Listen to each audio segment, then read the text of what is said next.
Welcome to Gallivant again, and we're getting ready to dock. One of the things that people ask us about all the time is how hard is it to dock this boat? It's not hard. It seems like it would be. It seems intimidating because it's kind of big, but we're going to show you how we do it. And the number one key thing you have to have, do not imagine that you can do it without this. What is it, Mike? Heads up. The marriage savers, right? Yeah, marriage savers. Yeah, they look kind of goofy, you know. People don't want to do them. It can be a pain to use. Yeah. And, you know, but They're going to fall off. They will not fall off. But you need them. Yeah, definitely the thing to do. Because you can talk with a normal voice at any part of the boat or the dock. You don't have to be inside of each other. And also, it makes you talk calmly. If you start yelling, it get amplified and then that's working. Yeah. So we're going to show you today about how easy it is. Hopefully that's how it's going to happen. Yeah. We're going to see. And so we're all set up. We're getting ready to go in. Conditions today, it's a beautiful sunny day, about 10 to 15 knot wind blowing us onto the dock, which is, not too bad. We have a bow thruster and a stern thruster, and we gave it enough hydraulic power so we can easily handle 15 knots. You're missing something. Wait there. Oh. But I got my You're missing something. So as we get ready to go in, safety first. we got all of our gear. Okay. All right. Let's go. All right. Here we go. Looking good. I'm gonna slow us down a little bit. Okay. I'm getting a midship line ready. I'm gonna watch this here. The fenders all look pretty good. Yeah, we're almost gonna. You're a little bow forward there. Yeah. So, the wind is pushing us in a little bit, actually maybe back a little bit, but not much. We're gotten the lee here, so. Okay, so you've cleared the T part of the dock. Yep. And you're just good. bringing us in toward. Yeah, I've got like 3 feet behind us, so I'm gonna actually back up a little bit even. Okay.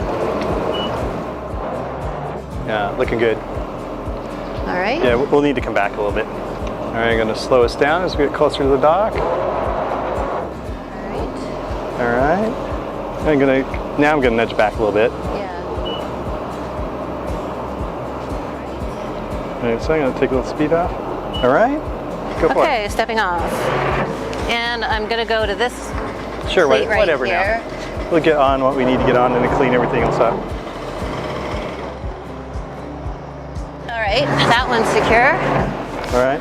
On this one, take it all the way across for now. Okay, got it.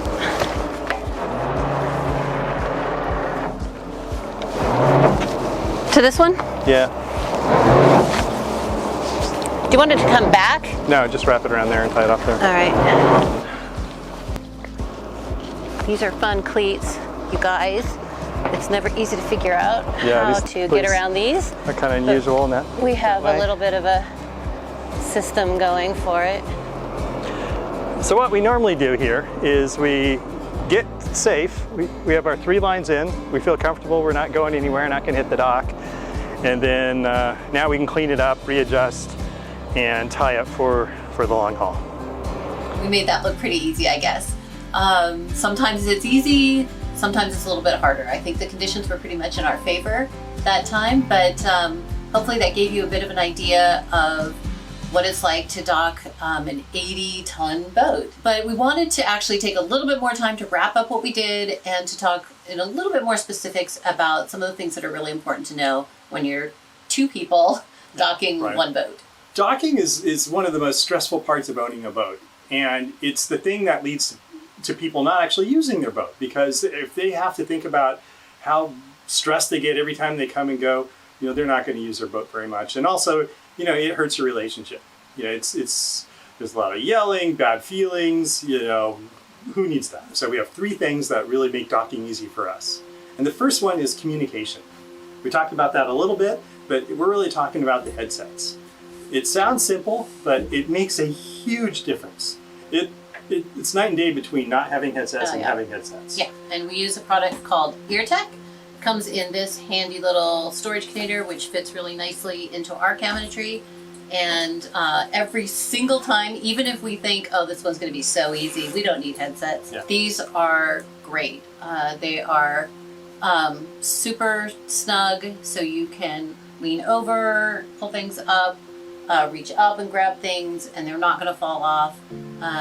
And it's totally hands-free because Yeah. everything's on your head. Yeah. There's nothing like dangling around. Exactly. Yeah, They're nothing's getting completely, caught on you don't the have to line. press Yeah. anything to talk. It's just having a conversation with your partner. And one big side effect of these, a really nice side effect, is no yelling. Not yelling goes a long ways to getting rid of stress. Because Yeah, that's the communication is better. You can be more conversational. Hey, what's over there? How far away am I? And you can tell when something's going on. I can tell when one of us is working hard on something because like you're moving around, you're breathing hard, That's right. and so maybe I'll pay more attention to see what's going on, and or ask me like, hey, what's up? And, For me, like one of the best things is that I don't have to guess what you're thinking. You think you know what you're going to do, but things change all the time.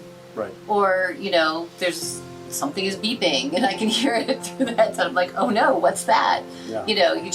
You have a much better awareness of what's going on. The second thing is planning.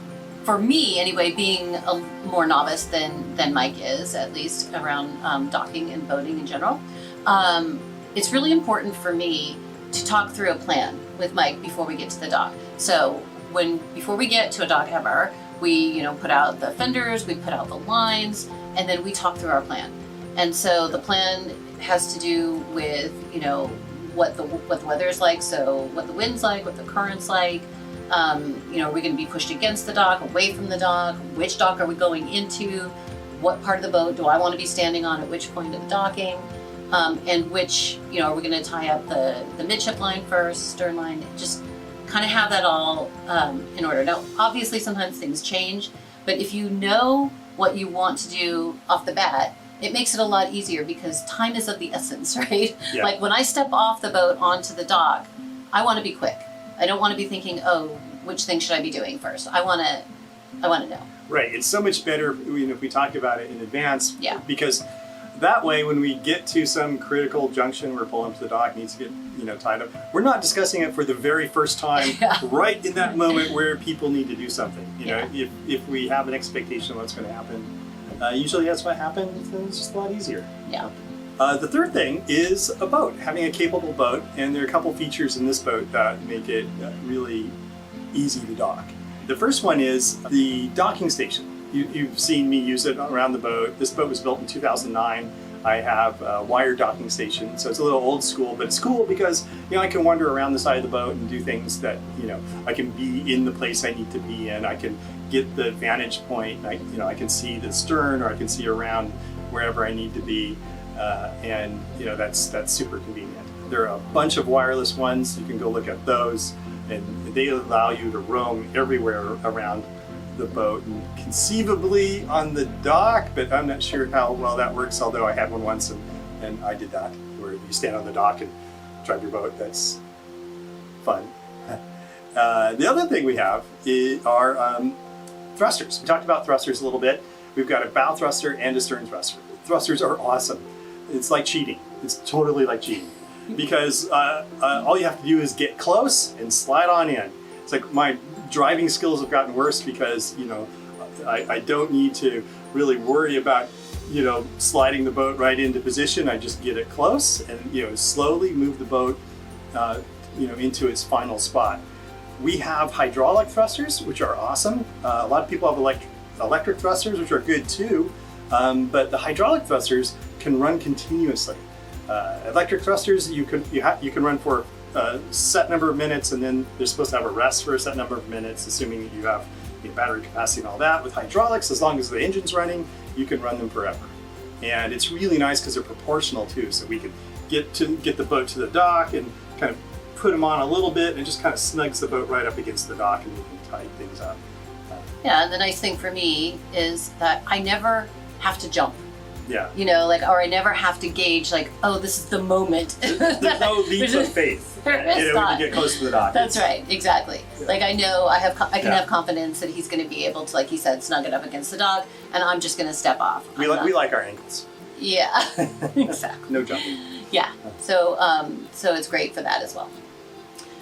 So that's about it. Thank you very much for watching, and please subscribe to this YouTube channel, and also hit like if you liked it. And if you have any questions or if you have any topics that you'd like to see us cover, please feel free to put those in the comments. Yeah, also you can follow us on Instagram to search for MV Gallivant, and we'll see you next time. Well, I think that's a wrap. I'm gonna turn the engines off. All right, sounds good. All right. All right.